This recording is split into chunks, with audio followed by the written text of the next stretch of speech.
శ్రీ గురుభ్యో నమః. శ్రీ విశ్వావసు నామ సంవత్సరం వైశాఖమాసం ఉత్తరాయణం వసంత ఋతువు శుక్లపక్షం మే 7, 2025 బుధవారం.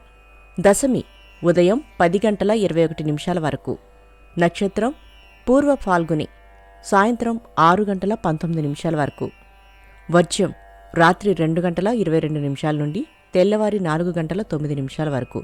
దుర్ముహూర్తం ఉదయం 11:40 నుండి మధ్యాహ్నం 12:31 వరకు. శుభ సమయం ఉదయం 9:15 నుండి 9:50 వరకు. రాహుకాలం మధ్యాహ్నం 12 గంటల నుండి 1:30 వరకు.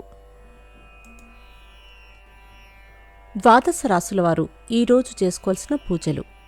నవగ్రహ శ్లోకం చదవండి. నవగ్రహ ఒత్తులతో అష్టమూలిక తైలంతో బుధుడు గ్రహం దగ్గర దీపారాధన చేయండి. ద్వాదశ రాశులు. మేషరాశి.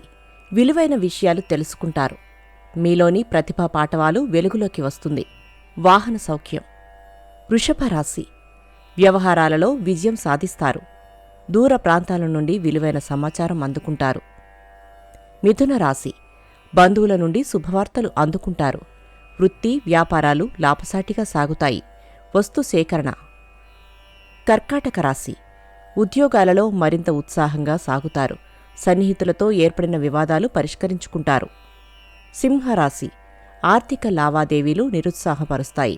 పనులలో జాప్యం జరిగినా నిదానంగా పూర్తి చేస్తారు. కన్యారాశి. ఆకస్మిక ప్రయాణాలలో తొందరపాటు వద్దు. వృత్తి వ్యాపారాలలో చికాకులు ఎదురైనా అధిగమిస్తారు. తులారాశి. ఉద్యోగాలలో కొద్దిపాటి చికాకులు ఎదురైనా అధిగమించి ముందుకు సాగుతారు. ఆలయ దర్శనాలు. వృశ్చిక రాశి. ప్రయాణాలలో మార్పులు ఉంటాయి. ముఖ్యమైన పనులలో జాప్యం జరిగినా నిదానంగా పూర్తి చేస్తారు. ధనస్సు రాశి. సోదరులతో ఏర్పడిన వివాదాలు పరిష్కరించుకుంటారు. ఆరోగ్యం పట్ల మెలకు అవసరం. మకర రాశి. గృహ నిర్మాణ ఆలోచనలు నిదానంగా కార్యరూపం దాలుస్తాయి. వృత్తి వ్యాపారాలలో స్వల్ప లాభాలు. కుంభరాశి. ఉద్యోగాలలో ఒత్తిడులు పెరిగినా అధిగమిస్తారు. ఆర్థిక పరిస్థితి అంతంత మాత్రంగా ఉంటుంది. మీనరాశి. కొత్త పనులకు శ్రీకారం చుట్టి సకాలంలో పూర్తి చేస్తారు. విందు వినోదాలలో పాల్గొంటారు. నమస్కారం.